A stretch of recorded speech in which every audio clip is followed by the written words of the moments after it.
अरे यार, ये तेरी माँ कहाँ मर गई? मुझे तो बहुत ही भूख लग रही है। पेट में चूहे दौड़ रहे हैं। बुला इसको। अरे नहीं बापू, मैं नहीं बुलाऊंगा। मुझे तो माँ की जली कटी बातें बहुत ही बुरी लगती हैं। हाँ हाँ ठीक है, मैं ही बुलाता हूँ। अरे कहाँ मर गई? कुछ बनाया हो तो ले आ। यहाँ पे बहुत भूख लगी है। उनकी आवाज सुनकर तभी वहां धर्मा की पत्नी आती है। क्या हुआ? क्यों गला फाड़ रहे हो? जब देखो चिल्लाते रहते हैं। चिल्लाना बता रही है? यहाँ हम दोनों को इतनी तेज भूख लगी है। जल्दी से कुछ लेके आ खाने को। बोल तो ऐसे रहे हैं जैसे न जाने कितनी कमाई करके आए हो। जब देखो घर में पड़े रहते हैं और ऑर्डर छांटते रहते हैं। हे भगवान, मैं तो इन दोनों बाप बेटों से तंग आ गई। पता नहीं कब सुधरेंगे दोनों। देखा पिताजी आपने, मैंने कहा था ना, इसकी जली कटी बातें कभी भी बंद नहीं होती। ऐसे सुनाती है जैसे यही हमें करके खिलाती है। बेचारी माँ दूसरों के घर में बर्तन धोने जाती, जिससे कुछ पैसे मिलते उनसे घर का खर्चा चलाती, और दोनों नालायक बाप बेटे हर समय घर में ही पड़ा रहते थे। माँ एक दिन बीमार पड़ गई और दोनों नालायक बाप बेटे दूर से ही खड़े खड़े देख रहे थे। अरे पिताजी, लगता है बुढ़िया बीमार हो गई है।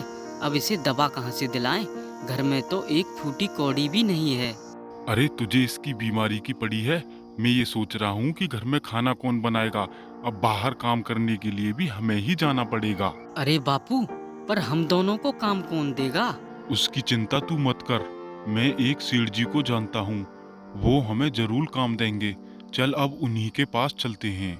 उसके बाद दोनों बाप बेटे एक सेठ के यहाँ काम ढूंढने के लिए जाते हैं, और वो सेठ उन दोनों को पहले से ही जानता था कि वो कितने नालायक थे।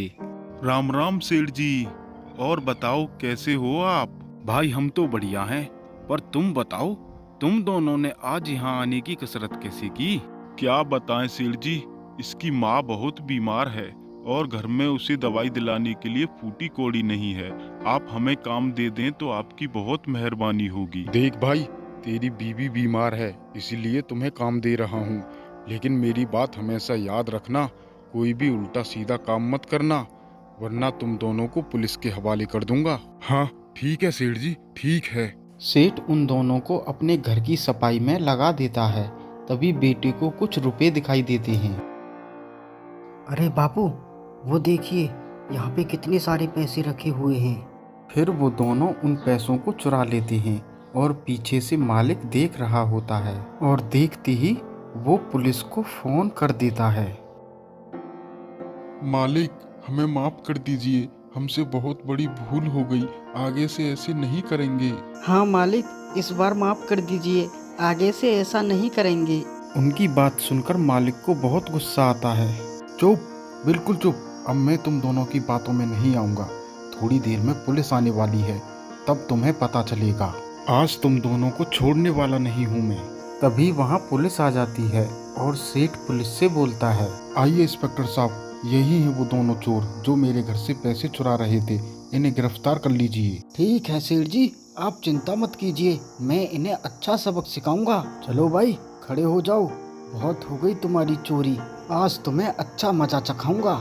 उसके बाद पुलिस उन्हें जेल में बंद कर देती है, और उसकी पत्नी उन दोनों को छुटाने आती है। उसकी बात सुनकर पुलिस उन्हें छोड़ देती है। उसके बाद दोनों बाप बेटा उससे माफ़ी मांगने लगते हैं। मुझे माफ कर दो, मैंने तुम्हारा कितना दिल दुखाया। हाँ माँ, मुझे भी माफ कर दो, मैंने भी तुम्हारा बहुत दिल दुखाया है, पर आगे से ऐसा हम कुछ नहीं करेंगे। हाँ, और अब से तुम घर में ही रहोगी, बाहर का सारा काम अब हम दोनों किया करेंगे।